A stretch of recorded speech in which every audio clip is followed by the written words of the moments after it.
Dr. Badger. Welcome to my presentation on Nike advertising.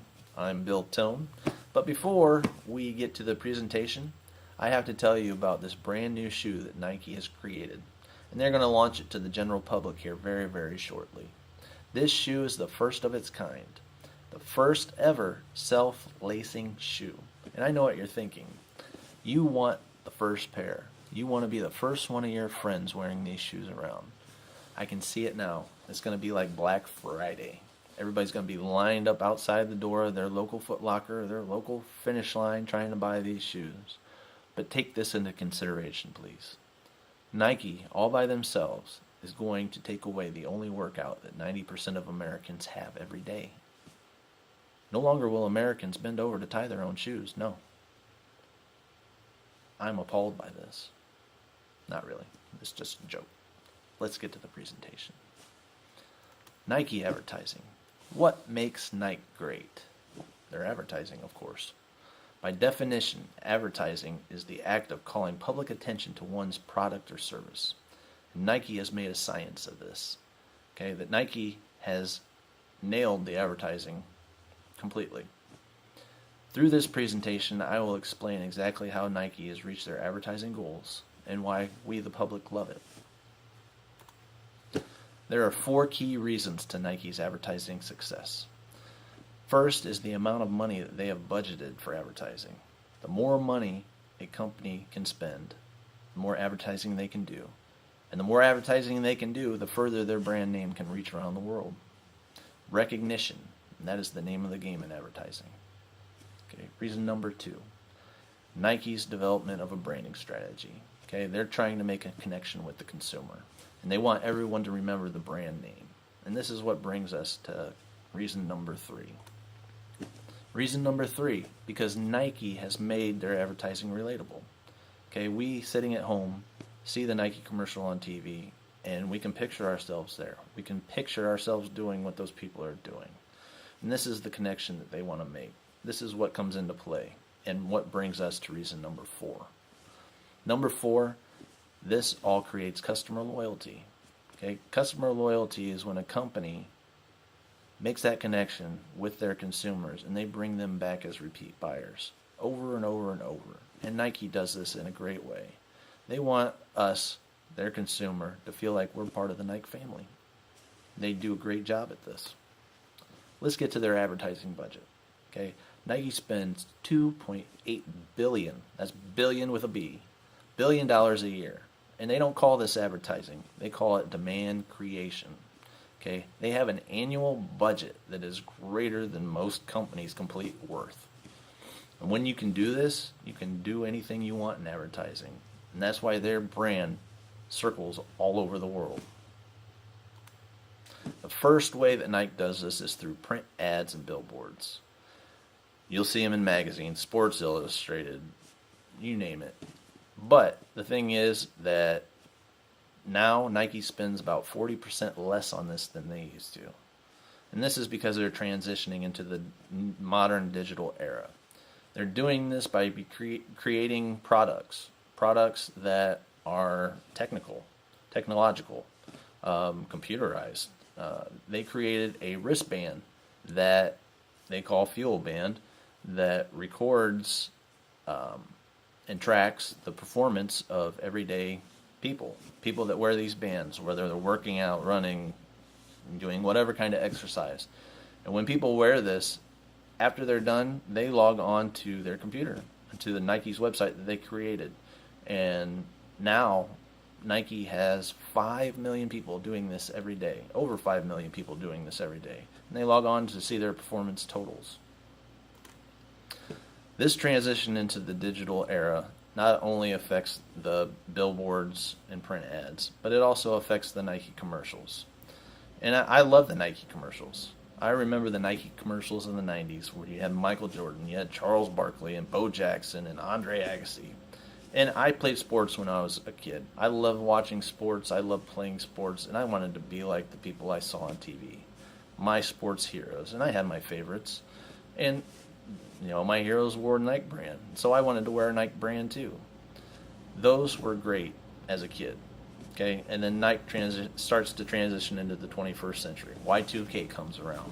Well, when that happens, it seems like everything was going to change. Well, not only that, but Nike's commercials did too.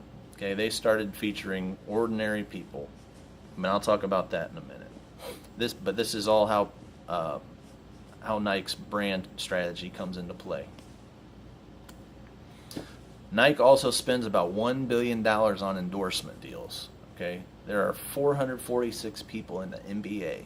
278 of them wear the Nike brand shoe, and they play 82 games a year, up and down the court. These guys are wearing the Nike shoe. People see that. Okay, out of those 278 people that wear the shoe, 32 of them get paid to do it. They get paid to wear the Nike apparel, not just the shoes, but the performance wear too.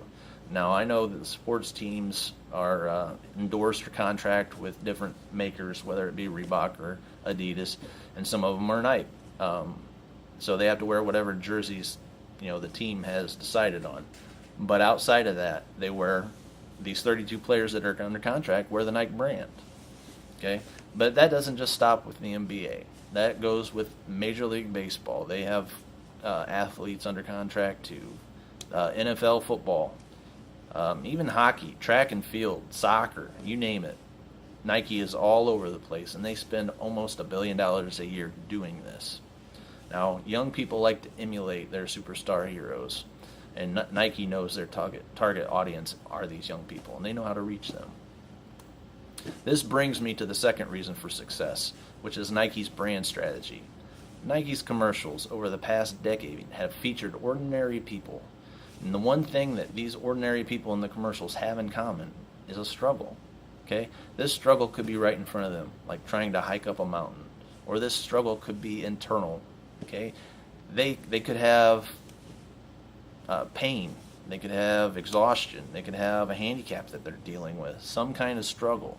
But what they do is they push forward in the face of fear, in the face of failure, and they reach their goals.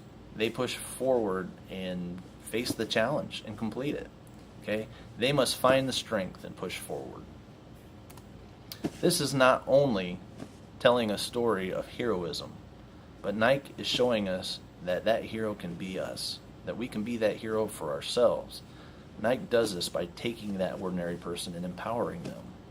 And that's what hooks us. Okay, that's what makes us believe that we can achieve those extraordinary results ourselves, just like the people on TV. That's what draws us in. This is marketing brilliance. And this is what brings me to reason number 3. We all relate to the Nike commercials. Okay, all of us sitting at home watching these on TV, sitting on our couch, we see these commercials come on. They put on their shoes. They start running. They start jogging. They start sweating and struggling. But you know what they do? They get stronger. They push forward. Okay? That's the struggle. We face a struggle every day, and that's what Nike knows. We all face struggle. That's one thing that people, whether you're red, white, black, or blue, it doesn't matter. We all have struggles. And we want to be those ordinary people doing extraordinary things, okay? We want to push forward in the face of failure and fear, and we want to succeed, just like they do. We want extraordinary results for ourselves. This is the connection being made, and this is how customer loyalty is born. Through everything that Nike has done in their advertising campaign, they have created customer loyalty. This was accomplished because not only did Nike make that connection, but they inspired us. Okay? They motivated us. They encouraged us, excited us, and moved us. Moved us to be better. Moved us to like their brand, of course. But they put that encouragement inside us, and that's what makes us stick with Nike. Nike's advertising strategy has been so dynamic over the past 2.5 decades that they certainly have not fallen short of keeping up with the times. As you will see in my next 2 slides, Nike's $2.8 billion that they spend every year on advertising has not failed. Okay, they have succeeded in a big way. Nike owns 39% of the global market in sportswear. Okay, and that is way above their next competitor, which is less than half of that market share. Okay, then we go to the next slide, which is the United States shoe industry. Nike owns 48% of this, and the next highest competitor has less than a fifth. And yes, Nike has made it. Nike is the giant in the shoe industry, and their advertising has made that happen. Thank you, Dr. Badger, for allowing me to participate in your class. I appreciate your effort, and I appreciate the comments that you have made on my work. I wish you the best, and thank you very much. And I wanted to say that I appreciate how quick you grade everything, because I like to see what it is I need to work on before the next assignment, and that doesn't happen a lot in these classes. So thank you very much.